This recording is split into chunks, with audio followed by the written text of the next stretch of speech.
এখন আমরা দেখব একটি ভোল্টমিটার কিভাবে কাজ করে। ভোল্টমিটারের সাহায্যে আমরা বর্তনীতে দুইটি বিন্দুর মধ্যে বিভব পার্থক্য বের করতে পারি। যেমন আমাদের সামনে একটি সার্কিট আছে যেখানে 10 ভোল্ট একটি ব্যাটারির সাথে 12 ওহম এবং 8 ওহম দুইটি রেজিস্ট্যান্স সিরিজে কানেক্টেড। সিরিজে কানেক্টেড থাকলে টোটাল রেজিস্ট্যান্স হয় রোধগুলোর যোগফল। যেমন এখানে 12 আর 8, তাহলে এই সার্কিটের মোট রেজিস্ট্যান্স হবে 20 ওহমস।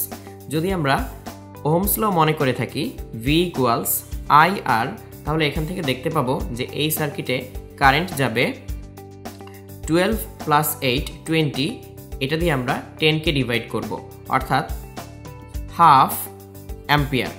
এই সার্কিটের ভিতর দিয়ে এখন হাফ অ্যাম্পিয়ার কারেন্ট যাবে। তাহলে যদি আমি এই কারেন্ট দিয়ে এই রেজিস্ট্যান্সকে মাল্টিপ্লাই করি বা গুণ করি, তাহলে আমরা এর দুই প্রান্তের বিভব পার্থক্য পেয়ে যাব। যেমন এই 12 ওহমের দুই প্রান্তের বিভব পার্থক্য হবে 6 ভোল্ট এবং এই 8 ওহমের দুই প্রান্তের বিভব পার্থক্য হবে 4 ভোল্ট। তাহলে আমরা এখন এই বিন্দু এবং এই বিন্দুর মধ্যে বিভব পার্থক্য মাপলে 6 ভোল্ট পাবো, আবার এই বিন্দু এবং এই বিন্দুর মধ্যে বিভব পার্থক্য মাপলে 4 ভোল্ট পাবো। এবার আমরা এই বিভব পার্থক্যটা একটি যন্ত্রের সাহায্যে মাপতে চাই। যেমন প্রথমে আমরা যদি গ্যালভানোমিটার দিয়ে বিভব পার্থক্য মাপতে চাই।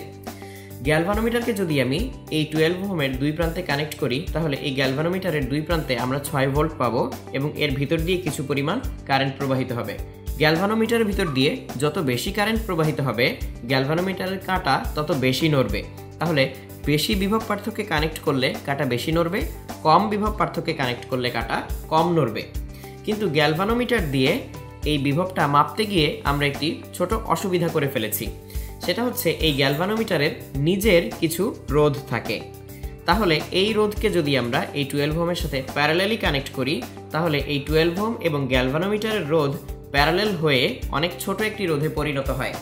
তাহলে আমরা বর্তনীর মূল রোধ 12 ওহম একে পরিবর্তিত করে দিচ্ছি, যার ফলে বর্তনীর ভিতর দিয়ে তড়িৎ প্রবাহ পরিবর্তিত হয়ে যাবে এবং এই দুই প্রান্তের বিভব পার্থক্যও পরিবর্তিত হয়ে যাবে।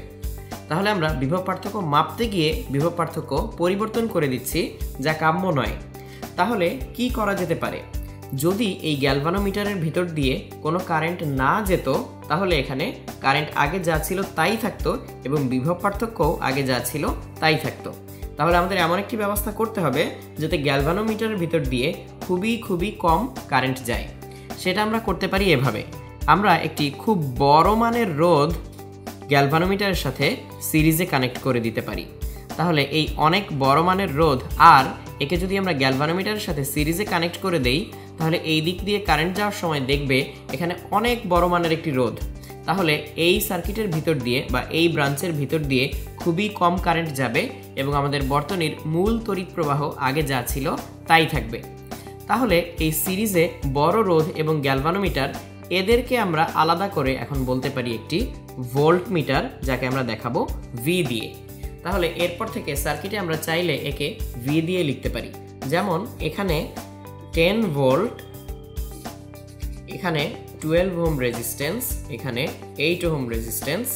আমরা যদি এবার ভোল্টমিটারটি আঁকতে চাই এই দুই বিন্দুর মধ্যে, আমরা চাইলে এভাবে V দিয়ে ভোল্টমিটারটিকে এঁকে ফেলতে পারি।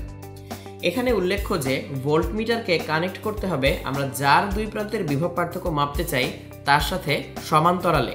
কারণ সমান্তরাল সংযোগ যদি না হয়, তাহলে এই 12 ওহমের বিভব পার্থক্য এবং ভোল্টমিটারের দুই প্রান্তের বিভব পার্থক্য সমান হবে না। সমান্তরাল সংযোগে যারা যারা সমান্তরালে সংযুক্ত থাকে তাদের সবার দুই প্রান্তের বিভব পার্থক্য একই থাকে। তাহলে আমরা যেহেতু বিভব পার্থক্যই মাপতে চাই, তাহলে ভোল্টমিটারকে সবসময় যার দুই প্রান্তের বিভব পার্থক্য মাপতে চাই তার সাথে সমান্তরালে সংযুক্ত করতে হবে। যদি আমি ভুলে কোনো ভোল্টমিটারকে কারোর সাথে সিরিজে সংযুক্ত করে ফেলি, তাহলে দেখা যাক কি হয়। ধরি এখানে একটি রেজিস্ট্যান্স এবং এরপর উপরে আরেকটি ব্রাঞ্চে আরও একটি রেজিস্ট্যান্স, তার সাথে আমরা একটি ভোল্টমিটারকে সিরিজে কানেক্ট করে ফেললাম। তাহলে কারেন্ট এসে দেখবে যে এদিকে একটি নির্দিষ্ট মানের রোধ এবং এদিকে অনেক বেশি মানের একটি রোধ, কারণ ভোল্টমিটারের নিজের ভেতর অনেক বড় একটি রোধ। তাহলে এদিক দিয়ে কারেন্ট যাবে না বললেই চলে, বা প্রায় শূন্য কারেন্ট প্রবাহিত হবে। তাহলে বাকি সব কারেন্ট নিচের রোধের ভেতর দিয়ে চলে যাবে। তাহলে সার্কিট থেকে আসলে উপরের রোধটি বাদ পড়ে গেল। তাহলে ভোল্টমিটারকে আমি যার সাথে সিরিজে কানেক্ট করব সে সার্কিট থেকে বাদ পড়ে যায়। আমরা সত্যি সত্যি যখন একটি ভোল্টমিটার তৈরি করব তখন এই রোধকে আমরা অনেক বড় করার চেষ্টা করব, যাতে গ্যালভানোমিটারের ভিতর দিয়ে তড়িৎ প্রবাহের পরিমাণ খুব কম হয়।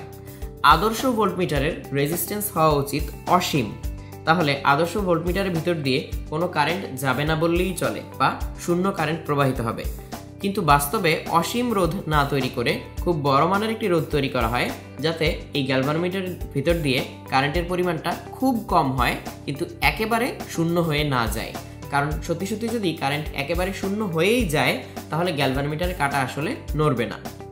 এবার এই ভোল্টমিটারকে আমরা চাইলে ক্যালিব্রেট করতে পারি, অর্থাৎ জানা মানের ভোল্টেজে ওকে কানেক্ট করে আমরা এর উপর কতগুলো দাগ দিতে পারি। যেমন আমরা যদি এই ভোল্টমিটারকে 1 ভোল্ট বিভব পার্থক্যে কানেক্ট করি, তারপর ওর কাঁটা যেখানে আছে সেখানে 1 লিখে রাখি, তারপর ওকে 2 ভোল্ট বিভব পার্থক্যে আমরা কানেক্ট করব, তারপর সেই কাঁটা বরাবর 2 লিখে রাখি। এভাবে 3, 4, 5 যতগুলো পারা যায় আমরা যদি লিখে ফেলি, তাহলে এই ভোল্টমিটারটি ক্যালিব্রেট করা হয়ে যাবে। এরপর এই ভোল্টমিটারটিকে অজানা কোনো দুই বিন্দুর মধ্যে নিয়ে কানেক্ট করে যদি আমরা দেখি যে কাঁটা এই বরাবর, তাহলে আমরা বলবো যে হ্যাঁ, এই দুই বিন্দুর বিভব পার্থক্য 5 ভোল্ট। আবার অন্য কোথাও কানেক্ট করে যদি দেখি কাঁটা এই বরাবর, তাহলে আমরা বলবো হ্যাঁ, এই দুই বিন্দুর বিভব পার্থক্য 3 ভোল্ট।